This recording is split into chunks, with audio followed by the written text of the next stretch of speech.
Chuo cha Zimamoto na Uokoaji, dirisha la udahili bado lipo wazi. Sasa unaweza ukaona kozi zinazofundishwa. Sasa ni wewe sasa kuingia mtandaoni na kufuatilia vigezo vya kujiunga na kozi hizo. Unaweza kuingia mtandaoni na ukafuatilia zaidi vigezo vya kujiunga na kozi hizo.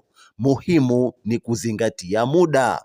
Sasa usijifungie tu peke yake, yani ni lazima ukafanya kazi Jeshi la Zimamoto pekee. No, unaweza kuajiriwa Jeshi la Zimamoto, lakini kuna sehemu pia tofauti tofauti kama vile kazi za viwanda, kuna migodi, kuna kampuni za mafuta na gesi. Lazima kuwe na afisa wa usalama wa moto, kwa kizungu unaweza ukaita fire safety officer.